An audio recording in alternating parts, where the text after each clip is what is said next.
I wanted to share something with you guys today because it's a pretty mind-bending statistic. Over half of the population of the entire world lives inside this green circle.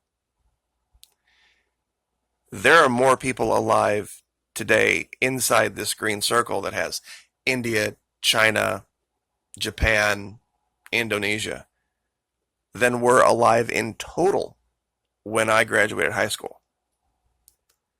There's over 4 billion people that live right here. Now, during my investigation into these networks, on the other side of the planet, they align nearly perfectly.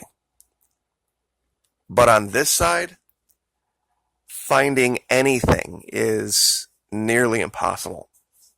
I'm sure there are more locations, especially in Indonesia, but to give you a look at this that's striking in comparison,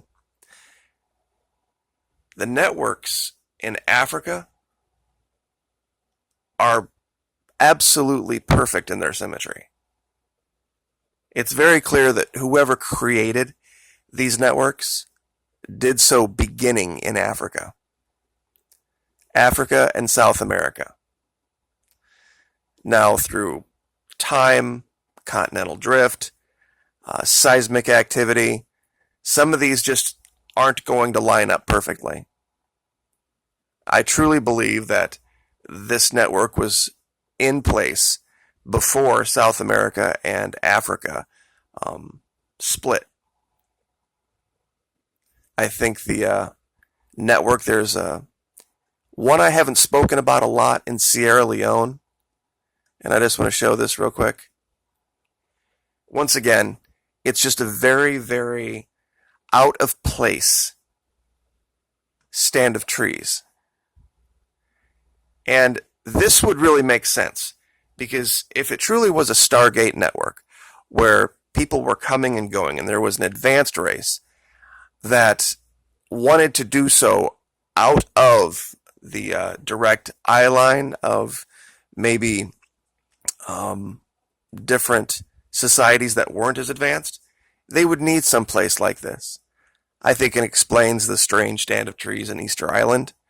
If it's in a giant forest like we found in New Zealand, they would need a small clearing. Now, I had mentioned there is a channel out there that has done the homework, a different one than mine, that has put together a location I didn't find. In fact, they brought to me this location, and I kind of dismissed it out of hand a little bit because I thought it was the work of modern man, and I was wrong. But they did the homework, and I'm going to let them go through all of the locations. It's in Blythe, California, and it lines up with so many different places. I'm not going to ruin it for this other channel. When that video is out, when it's done, I'll go ahead and share that link. But I also wanted to show you something I found that was very odd. The Pentagon in D.C., one of the lines that comes out of it goes right by, right here, Wright-Patterson Air Force Base. It also goes right by NORAD, Cheyenne Mountain, before it ends up here at Area 51. One of the newest networks that actually I would not have been able to really put together completely without the help of the one in Blythe is here in Argentina. And this one sticks out like a sore thumb. It really does. This area is clearly raised up from all of the topography around it. The shape is unmistakable. It's clearly a site that is ancient. It's been this way. I can go back as far as Google Imagery has, and it looks exactly like this. That's another hallmark, too. That's what makes the Pentagon shape in Brazil so strange.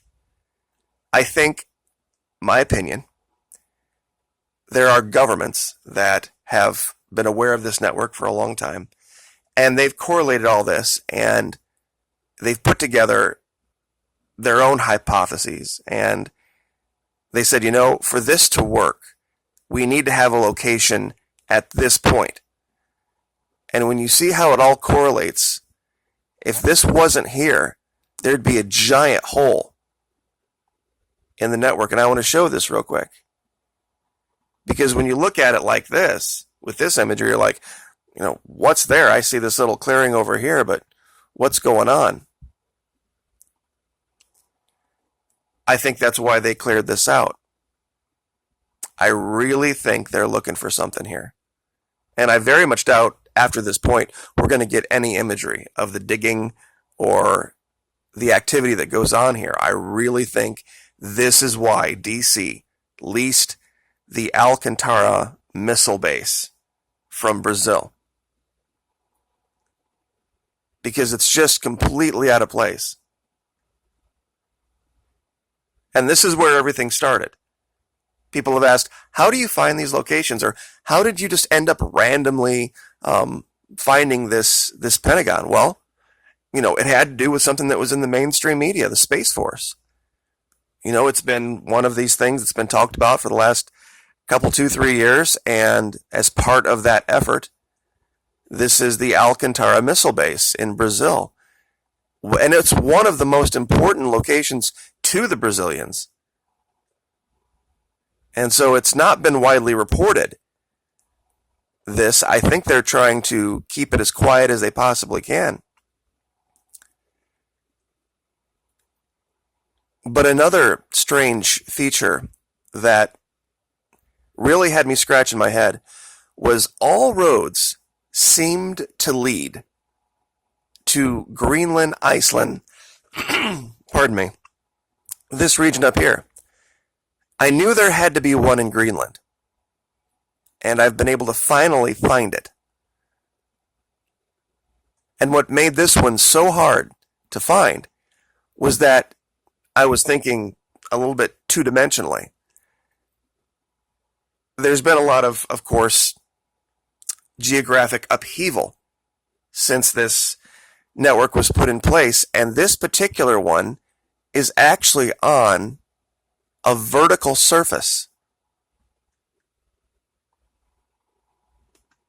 That's what made this so incredibly difficult to find. You see how the rock is cut away here?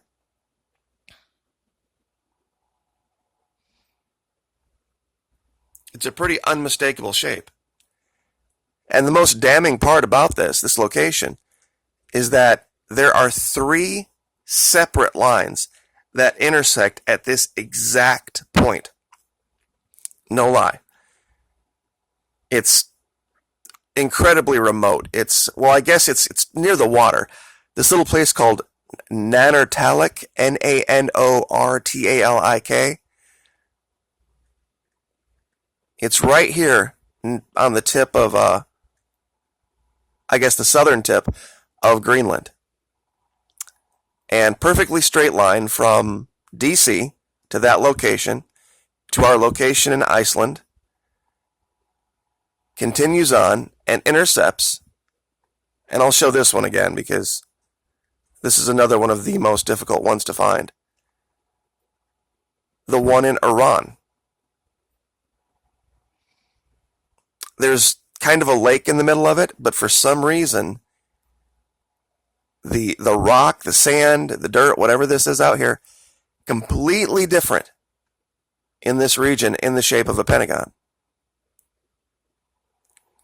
And these will all be, of course, in the KMZ file. Down in the description, I'm going to put a link. And when you download Google Earth Pro, you can't do this with the web-based version of it. You can't do it with Google Maps. You can import a KMZ file, and it will put all of these lines, all of these locations, and you can see all this for yourself. But that's just one of the lines that intercepts here. Another one of them starts, believe it or not, well, it doesn't start, but one of the locations is the Tunguska Air Blast. The white lines always lead down to the Stargate. So I can tell just by looking, this line goes down to the Stargate in Antarctica. Greenland. And mark my words, we are going to find one eventually, somewhere in Guyana. Right here, somewhere there's going to be one. It goes down to Argentina.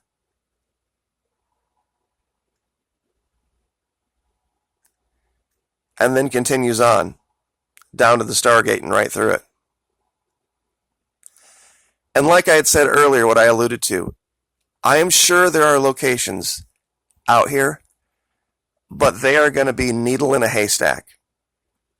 Because I just have not been able to correlate enough other sites to figure out, to triangulate. You know, if this one's here and that one's there, there has to be one at this third location. There's just so little. There's going to be one somewhere. And I think this is pronounced Shanxi, Shanxi. Somewhere in this region, the Luliang Mountains. I guess this would be northeastern China. This one, once we get this one figured out wherever it is, that one's going to probably help a lot. But Greenland. And then the third one, actually the Blythe location that the other channel recently discovered, was so instrumental in this. You can take that line from Blythe, California. It's called Blythe and Taglios. And it goes right through this location in Greenland, right through Stonehenge, and ends up directly at the Holy See in Rome. Vatican City. And as if that weren't enough, it ends up at this little tiny island out in the middle of French Polynesia called Rurutu, Rurutu.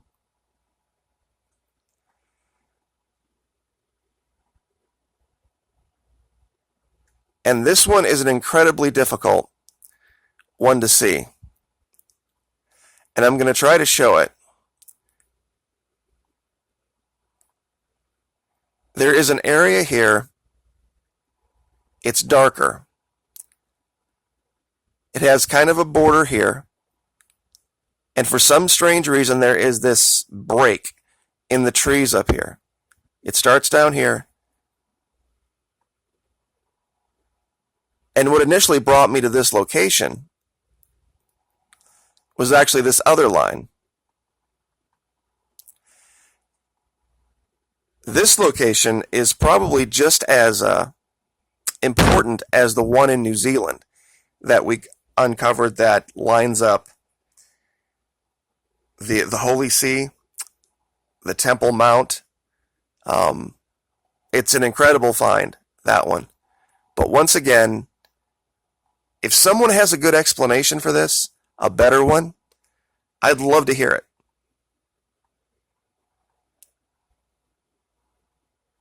I mean, you look at this tiny island of Vanuatu. Is that how you pronounce it? Vanuatu. And out here, in the middle of this island jungle, with no roads to it, no settlements near it, nothing. For some reason, out here in the middle of nowhere, the trees just don't grow.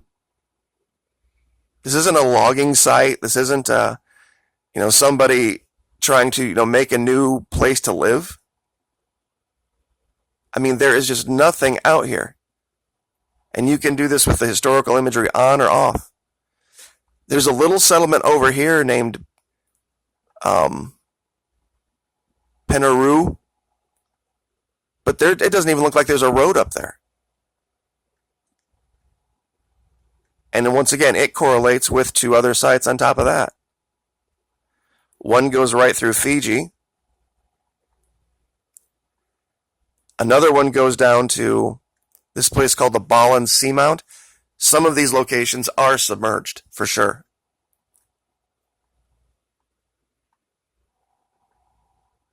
But it's still in development. I'm pretty sure this one's going to probably line up with a place in Australia.